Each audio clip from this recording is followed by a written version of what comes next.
Le service pénitentiaire d'insertion et de probation du Var a pour mission principale la prévention de la récidive et la réinsertion des publics qui lui sont confiés. On œuvre tout au long de la chaîne pénale en aidant à la décision judiciaire, notamment par la réalisation d'enquêtes à destination des magistrats.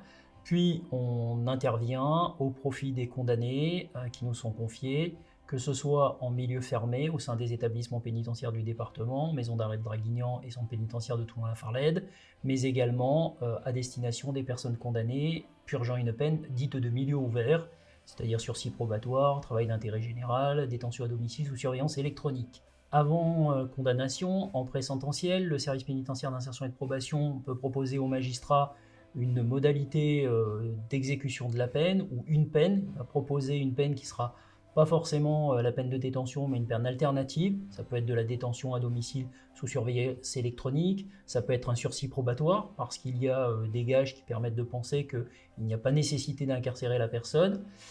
Lorsqu'on intervient en milieu fermé, on vise essentiellement à rétablir les droits sociaux, mais prévenir la récidive également et travailler sur une préparation à la sortie, éviter une sortie sèche au travers d'un aménagement de peine.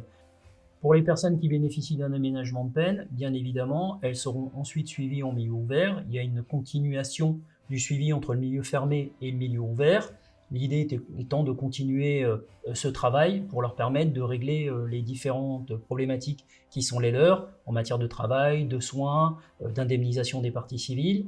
Nous avons également des personnes qui ne sont suivies qu'en milieu ouvert, à travers des peines comme le sursis probatoire, le travail d'intérêt général, la détention à domicile sous surveillance électronique.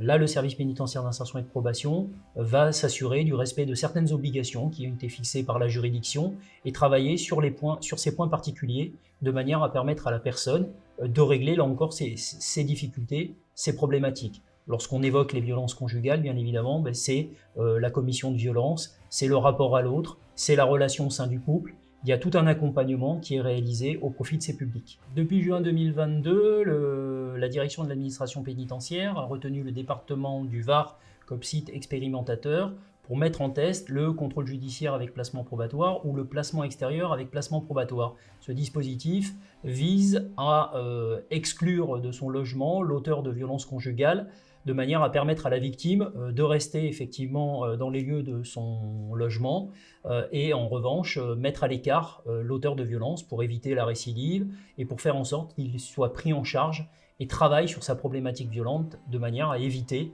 de nouveaux actes. Car jusqu'à présent, c'était malheureusement la victime qui était bien souvent obligée de fuir du domicile conjugal où elle subissait les assauts de son conjoint. Cette expérimentation va faire l'objet d'une évaluation qui amènera probablement à généraliser le dispositif ensuite sur l'ensemble du territoire national. Alors, le service pénitentiaire d'insertion et de probation envisage de manière plus globale la prise en charge des violences conjugales et des auteurs de violences conjugales en se questionnant finalement sur la relation conjugale, sur la sphère dans laquelle effectivement se déroulent les violences. Évidemment, il y a la place de l'enfant, la place du conjoint. On est amené à évoluer dans nos prises en charge puisqu'on intervenait essentiellement de manière individuelle dans le cadre d'entretiens individuels avec les auteurs. Et dorénavant, on est en train de proposer des groupes de parole, des prises en charge collectives. Ça fait déjà une dizaine d'années que le service pénitentiaire d'insertion et de probation intervient sous ce format-là, mais c'est quelque chose qui se généralise parce qu'on en voit effectivement la plus-value. Cela amène à s'interroger sur la cellule familiale, sur la place de la victime, sur les relations avec les enfants, sur l'exercice de l'autorité parentale.